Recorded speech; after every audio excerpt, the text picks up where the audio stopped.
Hey everybody, MG5 here again. And yeah, like I said, I'm gonna keep going here with the Railway series books, narrating them and all that good stuff. So yeah, I've wanted to do this for quite some time now. So yeah, if you're tuning in, that's great. If not, you can always watch this a little later. Um But yeah, the one person, please share this.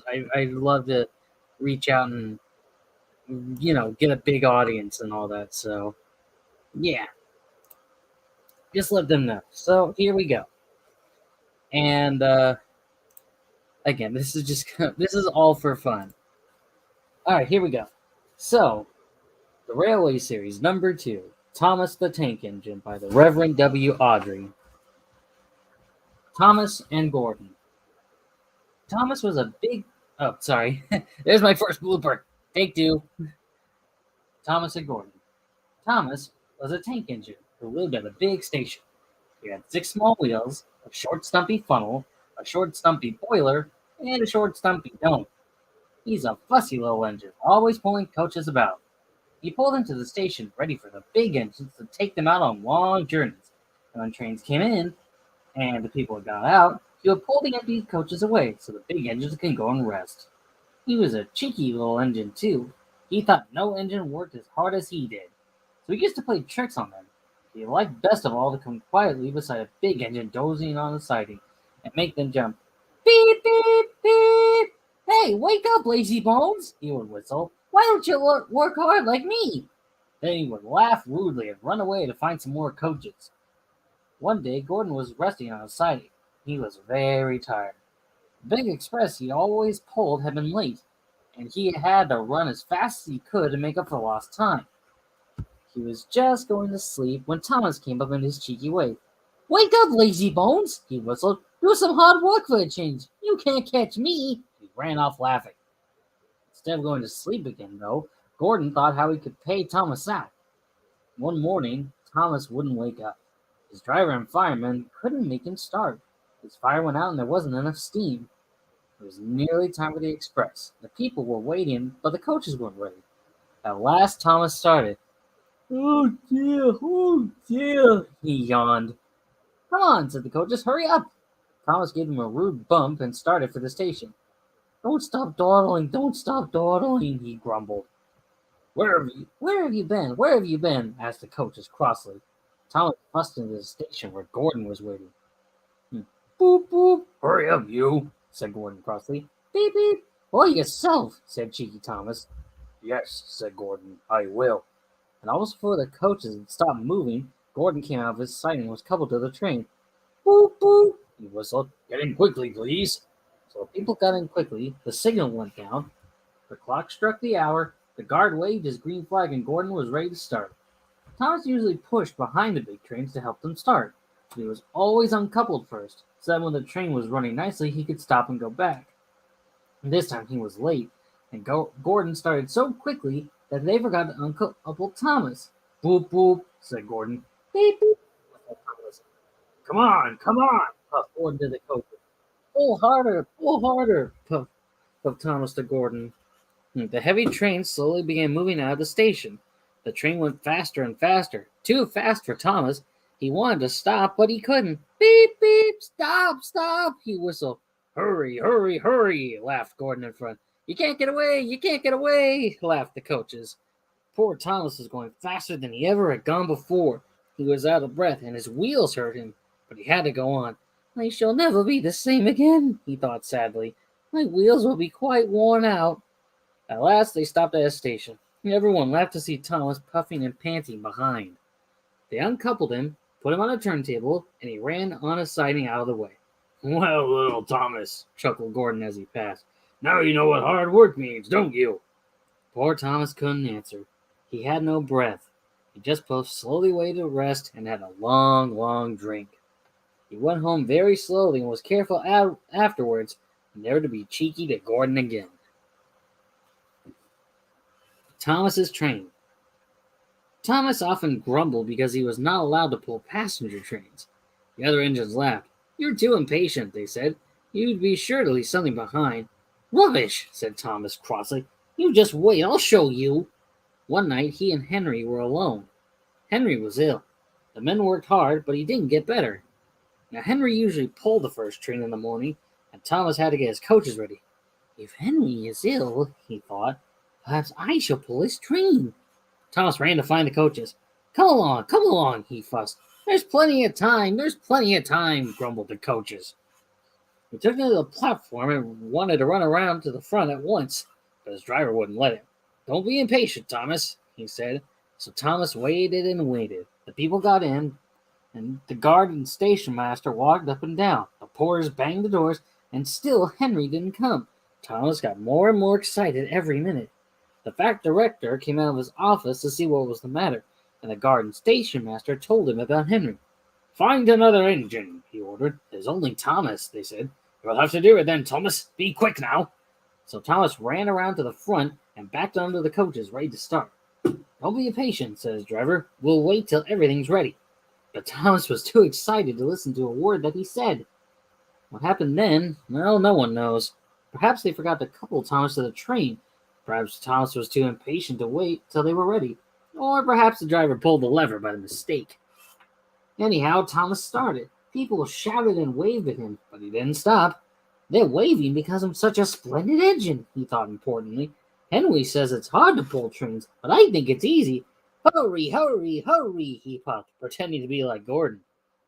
As he passed the first signal box, he saw men leaning out, waving and shouting.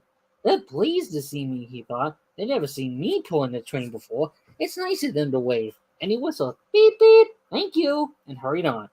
But he came to a signal and danger. Bother, he thought. I must stop. I was going so nicely, too. What a nuisance signals are. He blew an angry peep, peep on his whistle. And when the signalman ran up, Hello, Thomas, he said. What are you doing here? I'm pulling the train, said Thomas proudly. Can't you see? Where are your coaches, then? Thomas looked back. Why, it's me, he said. We haven't left them behind. Yes, said the signalman. Better go back quickly and fetch them. Poor Thomas was so sad he nearly cried. Cheer up, said his driver. Let's go back quickly and try again. At the station, all the passengers were talking at once. They were telling the fat director's station master car what a bad railway it was. But when Thomas came back and they saw how sad he was, they couldn't be crossed. So they coupled him to the train, but this time he really pulled it. But for a long time afterwards, the other engines laughed at Thomas and said, Look, there's Thomas who wanted to pull a train, but forgot about the coaches. Thomas and the trucks. Thomas used to grumble in the shed at night. I'm tired of pushing coaches. I want to see the world. The others didn't take much notice, for Thomas was a little engine with a long tongue. But one night, Edward came to the shed. He was a kind little engine and felt sorry for Thomas. I've got some trucks to take home tomorrow, he told him.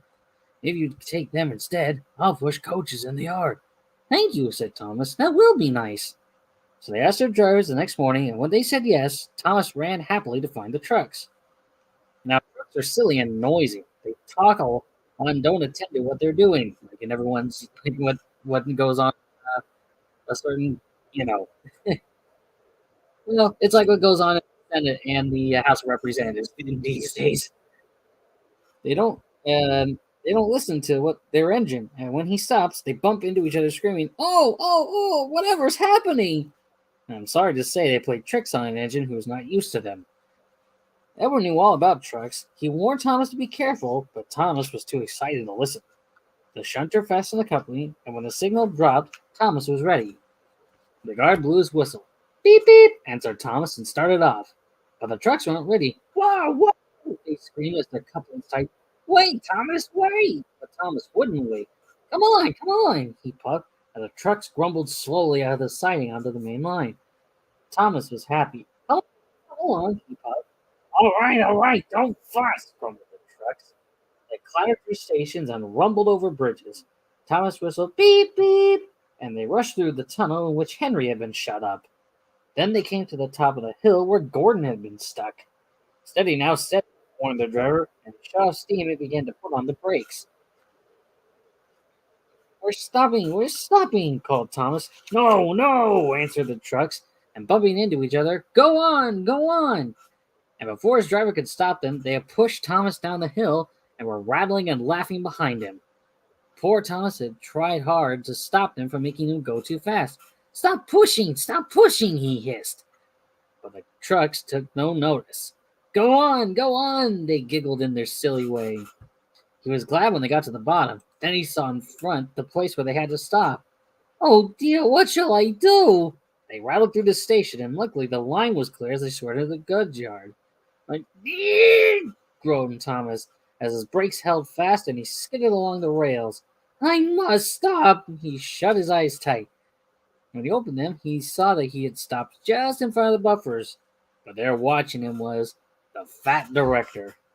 What are you doing here, Thomas? He asked sternly. I brought Edward's trucks, Thomas answered. Well, why did you come so fast? I didn't mean to. I was pushed, said Thomas sadly. Have you pulled trucks before?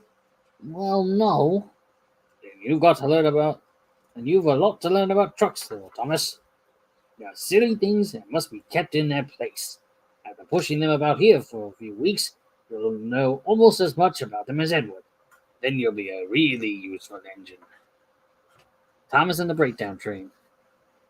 Every day, the fat director came to the station to catch his train. And he always said hello to Thomas. There were lots of trucks in the yard. Different came in every day, and Thomas had to push and pull them into their right places. He worked hard. He knew now that he wasn't so clever as he had thought. Besides, the fat director had been kind to him, and he wanted to learn all about trucks so as to be a really useful engine. But on the siding by themselves were some trucks that Thomas was told he mustn't touch. There was a small coach, some flat cars, and two odd things his driver called cranes. That's the breakdown train, he said. When there's an accident, the workmen get into the coach, and the engine takes them quickly to help the hurt people and to clear and mend the line. The cranes are for lifting heavy things like engines and coaches and trucks. One day, Thomas was in the yard when he heard an engine whistling, Help! Help! And the goods train came rushing through much too fast. The engine, a new one called James, was frightened. His brake blocks were on fire, and smoke and sparks streamed out on each side. They're pushing me! They're pushing me! On! Laughed the trucks. Nixon still whistling, Help! Help! Poor James disappeared under a bridge. I'd like to teach those trucks a lesson, said Thomas the tank engine. Presently, a bell rang in the signal box, and a man came running. James is off the line! The breakdown train! Quickly! He shouted. So Thomas was coupled on, the workmen jumped into their coach, and off they went. Thomas worked his hardest. Hurry, hurry, hurry, he puffed. And this time he wasn't pretending to be like Gordon. He really meant it. Bother those trucks and their tricks, he thought. I hope poor James isn't hurt. They found James and the trucks at a bend in the line. The brake van and the last few trucks were on the rails, but the front ones were piled in a heap. James was in the field with a cow looking at him, and his driver and fireman were feeling him all over to see if he was hurt. Never mind, James, they said. It wasn't your fault. It was those stupid wooden brakes they gave you. We always said they were no good. And who puts wooden brakes on an engine anyway? Thomas pushed the breakdown train alongside. Then he pulled the unhurt trucks away. Oh dear, they groaned. Serves you right, you crazy trucks, puffed Thomas. When the men put the other trucks on the line, he pulled away too. He was hard at work, puffing backwards forward all afternoon. This'll teach you a lesson, he told the trucks, and they answered, yes it will, in a sad, groaning, creaky sort of voice. They left the broken trucks and mended the line. Then with two cranes, they put James back on the rails. He tried to move, but he couldn't. So Thomas helped him back to the shed. The fat director was waiting anxiously for them. Well, Thomas, he said, I've heard all about it, and I'm very pleased with you. You're a really useful engine. James shall have some proper brace and a new coat of paint. And you shall have a branch line all to yourself. Oh, sir, said Thomas happily. Now Thomas is as happy as can be. He has a branch line all to himself and puffs proudly backwards and forwards with two coaches all day. He's never lonely because there's always some engine to talk to at the junction. Edward and Henry stop quite often and tell him the news. Gordon is always in a hurry and does not stop, but he never gets to say boop boop to little Thomas. Thomas always whistles beep beep in return. And that, ladies and germs, was the second book. I wanted to get to this one, but I had some other kind of commitments and stuff, so that's what happened. But man, I had some fun with this one. I did do a little ad libbing. I'll let you guys figure out where and when I did that. I did stumble every here and there. I think there was one sentence I read wrong in the last book. Yeah, it says, when the men put other trucks on the line, he pulled them away too. I kind of read that wrong. It was, I was trying to read as best I could. So, that's basically what was going on. Yeah, I was really having fun with this one. I tried to model Thomas's voice off of Miss Oliver and Blossom's Thomas voice. The "Hi, I'm Thomas the Tank Engine." So I tried doing that. James, well, I'll figure out something for him. I want to make him British, but at the same time, he's actually, believe it or not, my personal favorite engine of the bunch. Thomas was always a very close second. It was like a tie, basically. But yeah, I'm planning on reading at least the next 3 books, which would be, if I look at the front here, I'll probably words. I'm gonna be reading James the Red Engine, Tank Engine Thomas again, and Troublesome Engines. After that, I'll see if and I have to know you. I'm gonna have if anyone has access to the Thomas the Tank Engine complete collection book, the first guest narrator I'm gonna have on my channel, and I have to know you. You can't just say, "Oh, I want to do it." Please mention it in the comments when the live stream is over. If you have the book and you want to read Henry the Green Engine, if you have the book, I'm gonna have you jump on, and I'll put you on the spotlight for Henry the Green Engine. Again, you have to have the book, and I have to know you. Okay, that's how it's gonna work. Anyway, I'm NG5. Next one I'll be reading is James the Red Engine. I might read it tomorrow, next week. I don't know, but I'm having a blast doing these readings. Yeah, that's all I gotta tell you. See you next time.